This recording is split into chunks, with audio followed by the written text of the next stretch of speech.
नमस्कार दोस्तों, मेरा नाम है विजय कुमार। आप देख रहे हैं कॉमिक्स पिटारा चैनल को। तो चलिए दोस्तों, हम लोग चाचा चौधरी की डाइजेस्ट पढ़ रहे थे और ये चाचा चौधरी की 5वीं डाइजेस्ट है। इसका पहला पार्ट मैंने अपने चैनल पर अपलोड कर दिया है। पहले पार्ट में मैंने इस कॉमिक्स को 41 पेज तक कवर कर लिया था। अब इस पार्ट में इसके आगे कहानी को शुरू करते हैं। इसकी अगली स्टोरी है जिसका नाम है खजाना। साबू वो अंदर नहीं है चाचा जी, वो मकान के पिछवाड़े में होगा। ठीक है, मकान के पीछे चलो, यही खोदना चाहिए। रिक्की वो खुदाई क्यों कर रहा है? बंडल लगता है उसके पुरखों का खजाना वहाँ दबा है जिसे वो निकाल रहा है। खजाना दबा हुआ जो कुछ निकले वो मेरे हवाले कर देना। ये मरा हुआ चूहा निकला है, बड़ी बदबू आ रही थी। हम इसे अंदर बाहर ढूंढ रहे थे। लो, इसे तुम ले लो। रिक्की यहाँ से कुछ नहीं मिला। बंडल खाली हाथ हम कभी नहीं लौटे। तुम्हें कुछ ना कुछ देना होगा। हमारे पास जो कुछ था वो तुम्हें दे दिया है। खामोश, मैं 3 तक गिनता हूँ। अगर तुमने कुछ ना दिया तो मैं तुम दोनों को गोलियों से भून दूंगा। 1, 2 और 3। सटाक।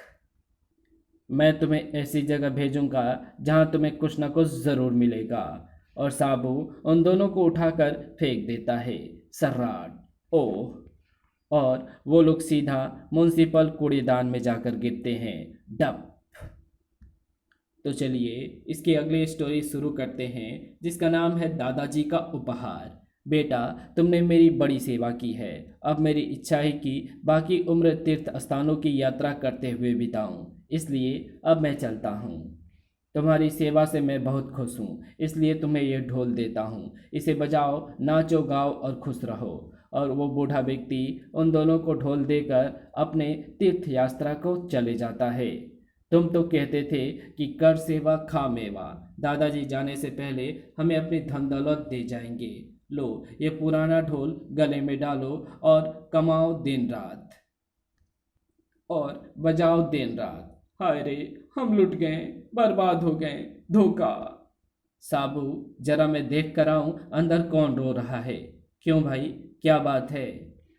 दादाजी की हमने वर्षों तक जी जान से सेवा की। हमें उम्मीद थी कि तीर्थ यात्रा पर जाने से पहले वो हमें कुछ संपत्ति या नगद नारायण दे जाएंगे, लेकिन वो हमें देकर गए ये पुराना और बेसुरा ढोल। हम सैकड़ों रुपयों के कर्ज से दब गए हैं। ढोल का हम क्या करेंगे? देखो, बुजुर्ग लोग जो कुछ करते हैं अच्छा ही करते हैं।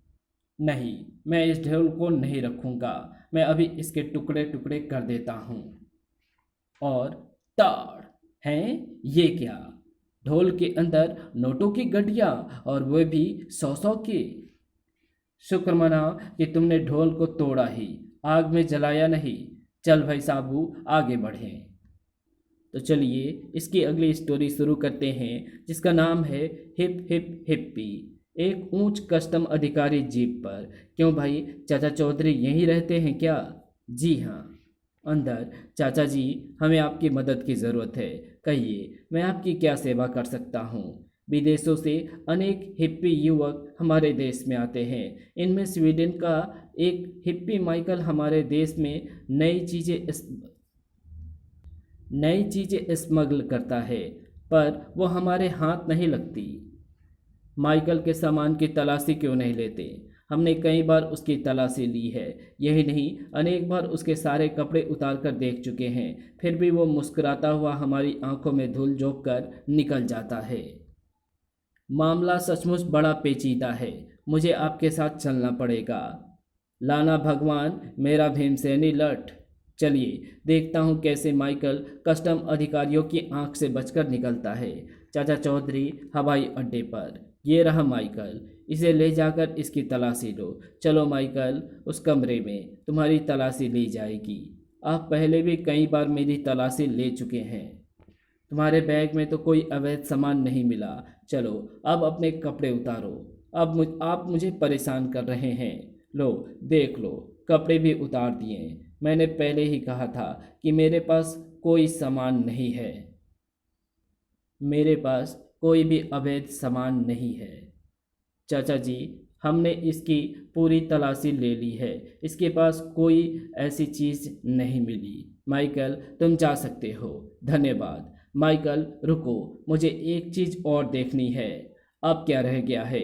सारे कपड़े उतार कर तो देख लिए, बस मुझे तो एक चीज़ ही देखनी है, तुम्हारे खूबसूरत घुंघराले बाल। लीजिए, ये रहा स्मगल का माल। इसके घने बालों में से कई सोने के बिस्कुट एवं बेशुमार घड़ियाँ छिपी हुई हैं। देखते ही देखते सोने के बिस्कुटों और घड़ियों का ढेर लग गया। चाचा जी, अगर आप ना आते तो माइकल हमें आज भी चकमा दे जाता। तो चलिए इसकी अगली स्टोरी को शुरू करते हैं, जिसका नाम है पगड़ी का कमाल। चाचा चौधरी ने अपने व्यस्त जीवन से कुछ दिन की छुट्टियां ली और वो अंडमान निकोबार द्वीप में गए। अरे वाह, मुझे तो यहाँ का नारियल पानी बड़ा अच्छा लगा। ओ चाचा जी, नारियल का पानी और गिरी काफ़ी खा ली, कुछ नहाने धोने की भी फिक्र है। घर में तो चाची बिना नहाए कुछ खाने पीने को नहीं देती, याद है ना? अरे दीपू, नहाने की क्या फिक्र करता है? इस द्वीप का तो यही तो फ़ायदा है, जिधर मुंह करके निकल जाओ समुद्र आ जाता है। लो, ये रहा हिंद महासागर, जितनी भी चाहे डुबकियाँ मारो। दीपू फौरन कपड़े उतारकर समुद्र में कूद गया। चाचा जी, आ जाओ, तुम नहाओ, तब तक मैं जरा अखबार देख लूं। दीपू तैरते तैरते गहरे समुद्र में पहुंच गया। तभी अचानक एक भीमकाय समुद्री अष्टपाद निकला। उसने दीपू को जकड़ लिया। बचाओ चाचा जी, बचाओ। चाचा ने दीपू को खतरे में देखा तो फौरन मदद को दौड़ा। तुम अपनी जान जोखिम में मत डालो, उस अष्टपद से आज तक कोई नहीं बच सका। खतरों से खेलना ही मेरा जीवन बन गया है। चाचा समुद्र में कूद पड़ा। लगता है अष्टपद दीपू को लेकर समुद्र के नीचे डुबकी मार गया है। मुझे भी पानी के नीचे जाना चाहिए। समुद्र के नीचे वो रहा अष्टपद। अरे ये क्या, मेरी तो पगड़ी ही खुल गई। पानी के अंदर चाचा चौधरी की पगड़ी खुल जाती है और उसका एक सिरा अष्टपद की एक टांग से अचानक उलझ जाता है। खुद को छुड़ाने की कोशिश में पगड़ी अष्टपद के चारों सिरे में लिपटती जाती है और वो घबराकर दीपू को छोड़ देता है। ये अच्छा हुआ कि अष्टपद मेरी पगड़ी में उलझ गया। ये लो, जिसे तुम खतरनाक अष्टपद कहते थे, मैं उसे पालतू बकरे की तरह बांध लाया हूँ। बहुत खूब। चाचा चौधरी, तुम तो कमाल दिखाते ही थे, आज तुम्हारी पगड़ी ने भी कमाल दिखा दिया। ये है कितनी लंबी। अजी, किसी जमाने में मैं पूरे 50 गज की पगड़ी बांधता था, परंतु आजकल महंगाई के कारण ये सिर्फ 20 गज की रह गई है। तो चलिए इसकी अगली स्टोरी शुरू करते हैं, जिसका नाम है फिल्मी शूटिंग। चाचा चौधरी को एक बार फिल्म कंपनी वाले बम्बई ले गए। चौधरी, तुम मारधार करने में बड़े निपुण हो, इसलिए मैंने तुम्हें अपनी फिल्म धूम धड़ाका में रोल दिया है। ये एक्टर बदमाशों का पार्ट अदा कर रहे हैं। सीन में ये फिल्म की हीरोइन को उठाकर ले जाना चाहेंगे। तुम्हारा काम है हीरोइन को इन गुंडों के चंगुल से बचाओ। अच्छा, अब जरा रिहर्सल हो जाए। बचाओ बचाओ। तभी ताड़, हाय मैं मरा, हाय मार दिया, बचाओ, ये तो सचमुच मार रहा है। कट। अरे चौधरी, तुम्हें सिर्फ एक्टिंग करनी है, ना कि सचमुच की मारधाड़। अरे डायरेक्टर साहब, मैं ठहरा देहाती, मैं क्या जानूँ एक्टिंग। इसमें शक नहीं, बड़ी नेचुरल फाइट थी। अच्छा, सब लोग आराम करो, शूटिंग आधे घंटे बाद शुरू होगी। कुछ ही दूरी पर बम्बई के 3 मशहूर दादा ये दृश्य देख रहे थे। इस हीरोइन ने तो जो हार पहना है वो 1 लाख से कम का नहीं है। किसी तरह उसे हथिया ले। हम उस फिल्म में काम करने वालों के कपड़े पहन ले, सब हमें एक्टर समझकर हीरोइन के पास जाने देंगे। वाह, दादा उन 3 एक्टरों को दबोच लेते हैं। जल्दी कपड़े उतारो, खामोश, आवाज़ नहीं। आधे घंटे बाद फिल्म की शूटिंग शुरू हो रही है, सब तैयार हो जाओ, स्टार्ट। और वे तीनों दादा एक्टरों के भेष में। ओह बचाओ। छोड़ो ये हार। हार उतारने के लिए फिल्मी स्क्रिप्ट में नहीं लिखा। खामोश, जरा भी चूं चूं की तो गोली से उड़ा दूंगा। तभी अपना पार्ट अदा करने चाचा चौधरी बीच में कूद पड़ता है। जय बजरंग बली। ताड़ हाय, ताड़ ढिसुम, हाय हाय। अरे ये तो सचमुच के डाकू हैं। हाय मेरी खोपड़ी। ओह चौधरी, तुमने आज हमें बचा लिया। मैं अपने आगे की 10 फिल्मों का कॉन्ट्रैक्ट भी तुम्हें देता हूँ। तो चलिए इसके अगले स्टोरी को शुरू करते हैं, जिसका नाम है कान्ना मड़ोरो। भाग्यवान, मैं थोड़े दिनों के लिए गांव में अपने भाई छज्जू चौधरी से मिलने जा रहा हूँ। हमको किसके आश्रय छोड़कर जा रहे हो? तुमने दुनिया भर के चोर बदमाशों से दुश्मनी बना रखी है। तुम्हारे पीछे वो हमारा क्या हाल करेंगे? भगवान फिक्र ना करो, मेरे दो शागिर्द तुम्हारे साथ रहेंगे। टींगो मास्टर यहाँ है, साबू बाहर। दोनों तुम्हारा बाल भी बाका ना होने देंगे। जाने से पहले एक हिदायत दे दूं, और जो चाहे करना, लेकिन इस मूर्ति का कान ना मरोड़ना। और चाचा चौधरी अपने भाई से मिलने गांव को रवाना हो गए। पलटू और रुल्दू दो बदमाश योजनाएं बनाते हैं। पलटू, चाचा चौधरी तो चला गया, चाची अकेली है, उसे लूटने का इससे अच्छा मौका नहीं मिलेगा। लेकिन दरवाजे पर वो लंबू जो बैठा है, उस पर तो गोली भी असर नहीं करती। अरे उसकी फिक्र मत कर, हम उसकी नज़र बचाकर पीछे की खिड़की से अंदर कूद जाएंगे। आओ मेरे साथ। पीछे की खिड़की से दोनों अंदर दाखिल होते हैं। तुम कौन हो? साबू, बचाओ। लगता है चाची मुसीबत में है, पर मैं दरवाजे के अंदर कैसे जाऊं? ये खिड़की और दरवाज़ा मेरे लिए छोटे हैं। वो लंबू अंदर नहीं आ सकता। जल्दी से सारे जेवर उतार दो, नहीं तो मैं गोली चलाता हूँ। रुल्दू, मैंने सारे जेवर इकट्ठे कर दिए। आओ अब 9 2 11 हो जाएं। तभी उसका ध्यान मूर्ति की ओर गया। रुल्दू, ये हमको पिस्तौल दिखाता है। ये तो बेजान मूर्ति है, ये हमारा क्या बिगाड़ लेगी? देखो, मैं इसका कान मरोड़ता हूँ, और कान मरोड़ते ही, ओह ये क्या!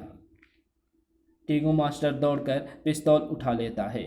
चाची, तुम अपने जेवर संभालो, मैं इन्हें पुलिस चौकी छोड़ कर आता हूँ। तो चलिए इसकी अगली स्टोरी शुरू करते हैं, जिसका नाम है अपना मकान बनाओ। चाचा जी, आज आप अकेले कैसे बैठे हैं? ना साबू दिखाई देता है, ना चाची। अरे भाई रुल्दू, ये परमिट कोटे का ज़माना है। साबू राशन की लाइन में लगा है, और चाची मिट्टी के तेल की। अरे चाचा जी, आपने भी तो परमिट कोटे का याद कराया। मैंने मकान बनाने के लिए ईंटों के परमिट के लिए 6 महीने से दरख्वास्त दे रखी है, पर सुनवाई नहीं हुई। कोई तरकीब बताइए। अगर तुम्हें जल्दी ईंटें चाहिए तो अपने प्लॉट पर जनता को इकट्ठा करो, और किसी बेसुरी धुन में राग आलापना शुरू कर दो। पर देखो, सिर पर हेलमेट ज़रूर लगा लेना। अच्छा चाचा जी, अब मैं चलता हूँ। राग आलापने और ईंटों का क्या ताल्लुक? लेकिन जब चाचा चौधरी ने कहा है, तो दोनों में कुछ न कुछ मेल तो होगा ही। वो किसी को गलत सलाह नहीं देते। अपने प्लॉट पर पहुंचकर चाचा जी ने कहा था कि हेलमेट ज़रूर लगा लेना, सो पहले यही लगा लूं। एक फैक्ट्री में छुट्टी हुई। भाइयों जरा ठहरो, मैं आपको बढ़िया संगीत सुनाऊंगा, ऐसा जैसा तानसेन ने भी ना गाया हो। थोड़ी देर ठहर जाते हैं। कोई बहुत बड़ा गायक लगता है। गाना शुरू होता है, सारे गामा पहलवान। अरे ये कोई गाना है? ये तो हमारे कानों के पर्दे फाड़ रहा है। इससे अच्छा तो गधे रेंग लेते हैं। इसने हमारा समय बर्बाद किया है, मेरे सिर में दर्द कर दिया है। कोई बेवकूफ़ है, मारो इसे, ईंटें मारो इसे, और मारो, और मारो ईंटें, ताकि फिर ये किसी का समय नष्ट ना कर सके। बाप रे, इतनी सारी ईंटें! दूसरे दिन, चाचा जी आपने तो कमाल कर दिया। मेरा प्लॉट पर तो बिना परमिट के ही सचमुच काफ़ी ईंटें इकट्ठी हो गई हैं। अरे मैंने तो मजाक किया था, लेकिन आपके मजाक से ही मेरे पास इतनी ईंटें आ गई हैं कि 3 मंजिला मकान बन जाए। तो चलिए इसकी अगली स्टोरी शुरू करते हैं, जिसका नाम है अपनी अपनी किस्मत। चाचा जी, ये दुनिया क्या है? अरे साबू, तू भी अजीब सवाल पूछता है। दुनिया एक गोरख धंधा है। जिसने उसे जितना जानने की कोशिश की, उसमें उतना उलझ गया। तो इन दार्शनिक उलझनों में मत फंस, खा पी और मस्त रह। तभी चाचा जी हमें ठग लिया, धोखा, फरेब। अरे भाई क्या हुआ? फुटपाथ पर एक ठग ज्योतिष बना बैठा है। मुझसे उसने 5 रुपये लिए और कहा तू लखपति बनने वाला है, जा लॉटरी के टिकट खरीद ले। मैंने 500 टिकट खरीदे, लेकिन इनाम फिर भी नहीं निकला। मुझसे उसने 5 रुपए लिए और कहा कि मैं मुकदमा जीत जाऊंगा, लेकिन मैं मुकदमा हार गया। मुझसे उसने कहा कि तेरी 4 शादियाँ होंगी। खुशी खुशी जब ये भविष्यवाणी मैंने अपनी बीवी को सुनाई तो उसने मुझे तलाक दे दिया। अब कोई मुझसे शादी करने को तैयार नहीं। उस ज्योतिषी का नाम क्या है? पाखंडी दास। उसको तो मैं जानता हूँ, उसने कभी ज्योतिषी विद्या नहीं पढ़ी। वो मनगढ़ंत बातें बनाकर लोगों को ठगता है। मैं अभी उसे देखता हूँ। आओ आओ, 5 रुपए रखो और अपनी किस्मत का हाल जान लो। ये लो, तुम्हारे सितारे गार्दिश में हैं। कुछ ही देर में भारी मुसीबत आने वाली है। तभी ओह बेटी, और वो सीधा बॉक्स उस भविष्यवक्ता के सर पर गिरता है। धड़ाम। हाय, मैं मर गया। ये भविष्यवाणी तुमने मेरे लिए की थी या अपने लिए? अब दबे रहो यहीं, तुम्हारी सारी भविष्यवाणियाँ झूठी निकली। बचाओ, मैं गलती मानता हूँ, मैं सबके पैसे लौटा दूंगा, मुझे माफ़ कर दो। तो चलिए इसके अगले स्टोरी शुरू करते हैं, जिसका नाम है साबू का चांटा। घपटू, लो संभालो इसे। फटाक। अरे रुल्दू, मेरी गर्दन में बल पड़ गया। घपटू, मेरी तरफ देखो, मैं सीधा नहीं देख सकता, मेरी गर्दन टेढ़ी हो गई है, गर्दन सीधी नहीं हो रही। घपटू, अगर साबू तुझे सीधे हाथ का एक चांटा मार दे तो तेरी गर्दन पहले जैसी सीधी हो सकती है। आओ साबू के पास चले। चाचा चौधरी, 1 मिनट रुकना। साबू, ये रुल्दू क्यों भागा आ रहा है? चाचा चौधरी, साबू से कहो कि घपटू को सीधे हाथ का एक चांटा मार दे। क्यों, घपटू ने क्या कसूर किया? कुछ नहीं। जब उसका कोई कसूर नहीं तो फिर साबू उसे चांटा क्यों मारे? साबू, चलो चले। ऐसे काम नहीं बनेगा। घपटू, ये ले पत्थर, पूरे जोर से साबू पर दे मार। जब उसे गुस्सा आएगा तो वो तुझे चांटा जरूर रसीद करेगा। ये क्या पत्थर? टन। चूहे, तुमने मुझे पत्थर मारा, ले अब मेरे चांटे का स्वाद चख। इसी का मुझे इंतजार था। तड़ाक। ओह, ये तो और भी बुरा हुआ, मेरी गर्दन में और भी बल पड़ गए। तो चलिए इसके शानदार अगले स्टोरी को शुरू करते हैं, जिसका नाम है फिल्मी होर्डिंग। चाचा जी, जरा साबू को इधर भेजिए। क्यों भाई झनकू, क्या बात है? उस बड़ी दीवार पर वो होर्डिंग लगाना है। मेरा हाथ ऊपर नहीं पहुंच रहा। साबू से कहें कि 2-4 किले गाड़ दें। ये काम साबू से ना करवाओ तो अच्छा है। फायर ब्रिगेड वालों से लंबी सीढ़ी लाओ और खुद किले ठोक लो। वो इतना भी काम नहीं कर सकता तो इतना लंबा चौड़ा शरीर किस काम का? झनकू, इधर ला हथौड़ा, 2-4 नहीं, जितनी कहो मैं कीले ठोक देता हूँ।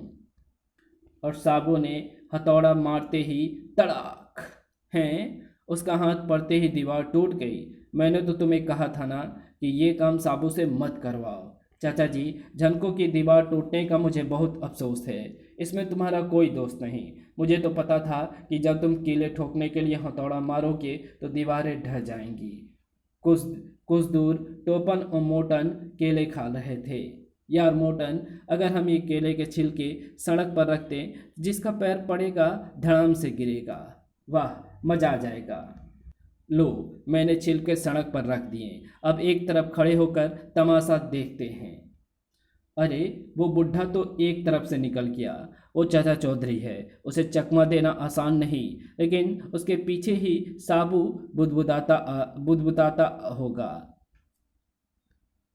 लेकिन उसके पीछे ही साबू बुद्धू आता होगा। वाह, साबू का पैर केले के छिलके पर पड़ रहा है। अब तमाशा देखना। साबू फिसलता है। अरे मोटन, बचो, वो हमारे ऊपर आ रहा है। बचाओ बचाओ। पहले ये बताओ, वे केले के छिलके किसने रखे थे? हमने ही। हमें माफ़ कर दो। जाओ, फिर कभी ऐसी शैतानी ना करना। याद रखो, जो दूसरे के लिए गड्ढा खोदता है वो खुद उसमें गिरता है। तो चलिए इसकी अगली स्टोरी को शुरू करते हैं, जिसका नाम है घपलू का पेट। अरे घपलू, तुम इधर। चाचा जी, मेरा पेट बहुत बढ़ गया है, इसे कम करने का कोई तरीका बताइए। पेट में जब गैस बहुत बनती है तो पेट फूल जाता है।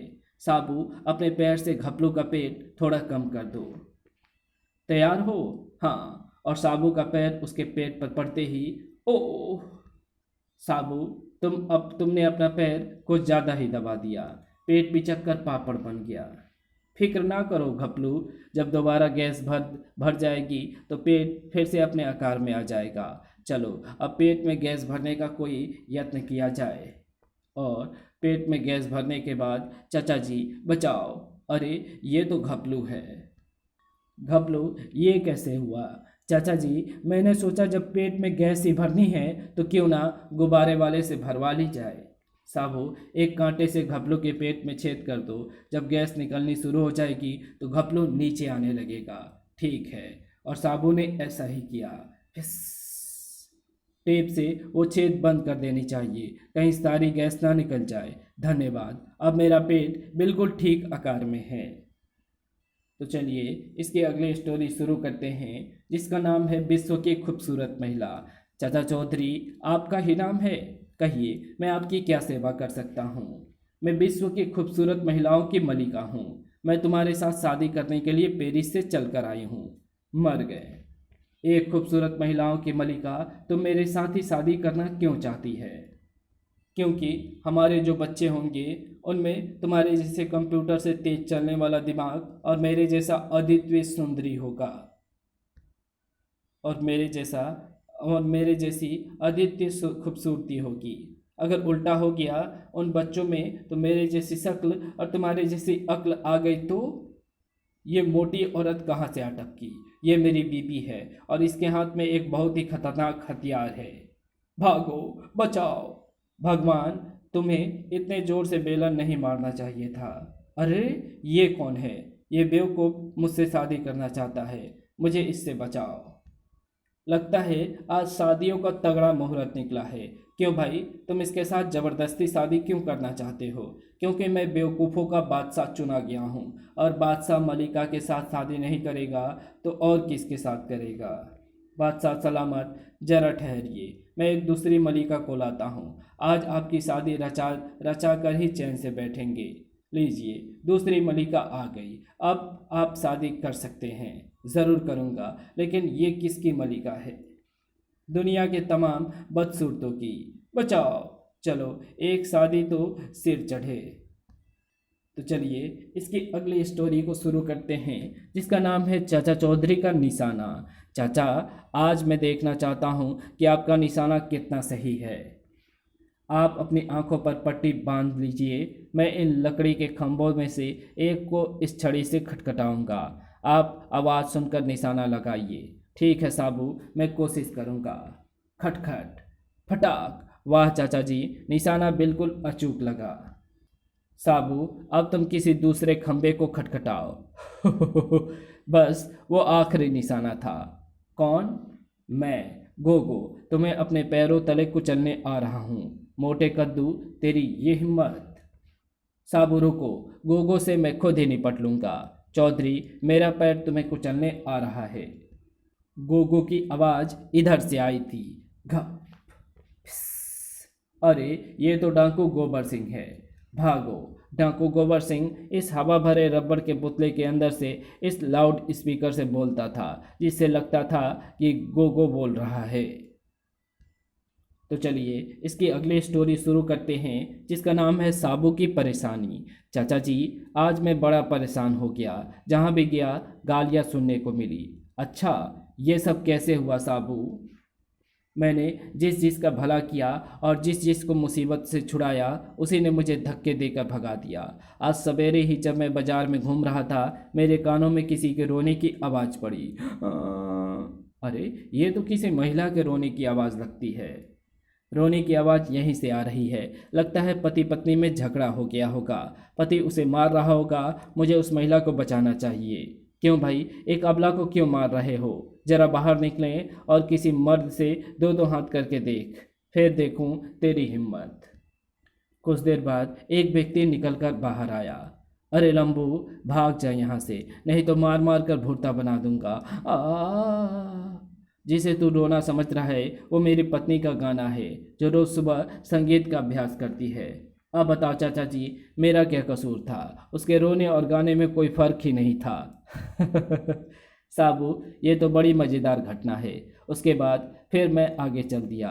तभी मैंने देखा बचाओ बचाओ, मार दो इसे, जान से खत्म कर दो। अरे बुजदिलो, अकेले को 4 मार रहे हो? मैं तुम्हें अभी मजा चखाता हूँ। अरे बाप रे, भागो, ये पहलवान बीच में कहाँ से आ टपका। तुम नहीं भाग सकते हो, मैं तुम्हें यही मसल दूंगा। अबे ओ लंबू के बच्चे, तूने सारा गुड़ गोबर कर दिया।